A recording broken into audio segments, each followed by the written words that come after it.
Okay, so it's a nice peaceful Sunday. And one thing I love about what I do is it's never the same. Every day is different. I'm not just a mechanic on like vehicles. Some days it's computer work, some days it's trailers, some days it's trucks, chassis, normal stuff. But on these vacuum trucks, they also have water pumps, pressure washer, water heaters, and of course a vacuum. So you never know what you're going to be working on. So the complaint on this one was the hot water did not turn on, the burner did not turn on when the pressure washer pump was on, which is ran by PTO. So the first thing I did is make sure I had power to my switch. I had power to my switch. The connections in here were disgusting. The wires were loose, so I took them out, I cleaned it, I made sure they were tight. So then I had power going in, I had power going out. I had power coming into my thermostat. When I turned the thermostat, I had power coming out of my thermostat. You follow that wire, then that wire goes here. I had power there. Then that wire went to another switch and then came back and then supplied power to this PCB, which was labeled enable switch. Let's just call it that. So you have to have your thermostat, that's a switch, then you have another switch coming from there, and that's a pressure switch. Now over here, here's your pressure switch. It's just a little switch. I don't know if I can remove it with one hand. So what that does, you have power coming in the blue wire, and you don't have power coming out of the red wire. I have no idea what the brown one does. It's just a 2-pin connector up here.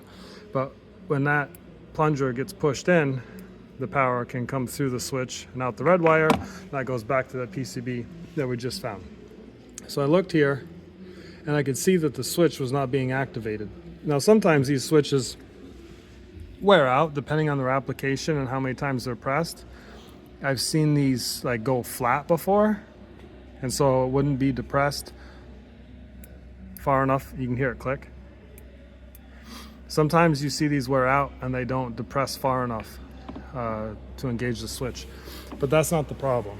Let me pause this. Come over here into this side. So that was not the problem on this one, because I could push the plunger and it could activate the burner.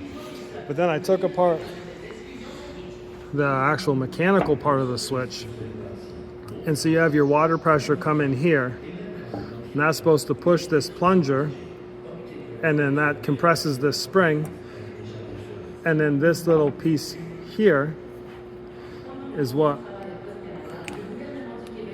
see if I can get it lined up with one hand.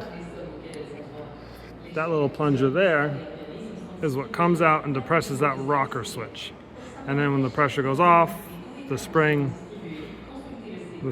closes this, or opens the switch again. The water pressure closes the switch, completing the circuit. So what I found is this is all sticky. It's all sticky inside there. There's number one, so things aren't moving properly. I can't get this out even because it's so sticky.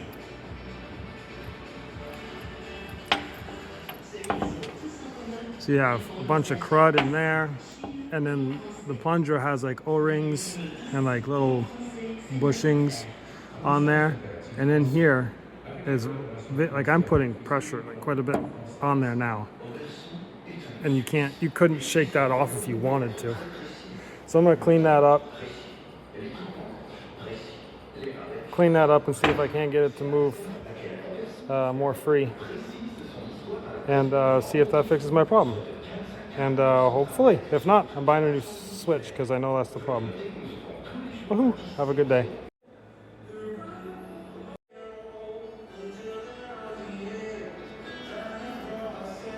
Okay, so now we're going to reassemble this.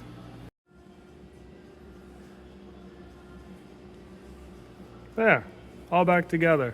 I'm gonna leave this cover off so I can see if that plunger comes out and depresses that switch. Okay, now I have to hold the pressure washer handle. Now watch the plunger.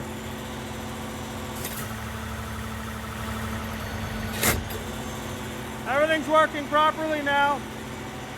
The switch is being depressed. If you come over here, maybe you can watch the squirrel cage spin. Maybe not too.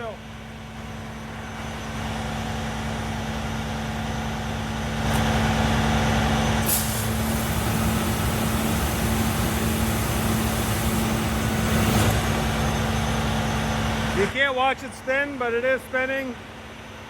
It's gonna work now. Problem solved. Now put everything back together and send it to work.